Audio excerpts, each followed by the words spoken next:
আমরা বলি কৃপণ মানুষদের ক্ষেত্রে বলি, ও টাকা দিব না, টাকা। এই জন্য আমাদের ওস্তাদ সবসময় বলে, টাকার মহাব্বত, দুনিয়ার ভালোবাসাটাকে আপনি হাতের মুঠে রাখুন। কোথায় রাখুন? হাতের মুঠে রাখুন। টাকার ভালোবাসা যাতে আপনার অন্তরে না, অন্তরকে দখল করে না নেয়, অন্তরকে বিরাজমান করে না নেয়, খেয়াল রাখবেন। টাকার ভালোবাসা হাতে রাখুন, যে কোনো সময় ছুড়ে ফেলে দেন। ওমাল হায়াতুদ দুনিয়া ইল্লা মাতাউল গুরুর। দুনিয়ার জীবন তো ধোঁকার সামগ্রী। দুনিয়াতে আপনি চিরস্থায়ী হবেন না। মওত তো আপনার আসবে না, আসবে না।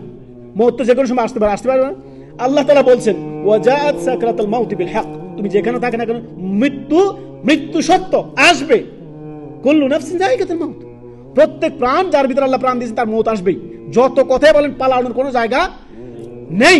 নির্ধারিত সময় আপনার সামনে উপস্থিত হবে মৃত্যু। আল্লাহ তাআলা এই কথা বলছেন, ওয়াজাআত সাকরাতুল মাউতি বিল হক যালিকা মা কুনতা মিনহু তাহিদ। তুমি যেখানে থাকো না কেন, মানুষ যেখানে পালিয়ে যাও না কেন, যেই যেখানে চলে যাও না, আল্লাহর হুদুদের বাইরে তুমি যাইতে পারো না।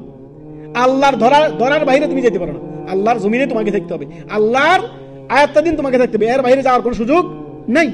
তো মৃত্যু যাতে আসবে, তো আমরা কার জন্য অপেক্ষা করবো, কোন দিনের জন্য অপেক্ষা করবো? আমি জানি না যে কখন আমার মৃত্যু আসে। যে কোনো সময় মওত আমার সামনে উপস্থিত হতে পারে।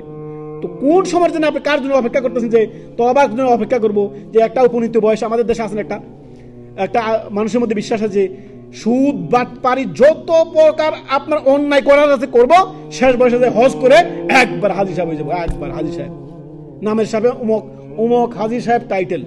এই যে টাইটেলের জন্য হজ করলেন, এই হজ মক্কায় রয়ে গেছে। আল্লাহ আমাদের হেফাজত করুন। বুঝতে পেরেছেন?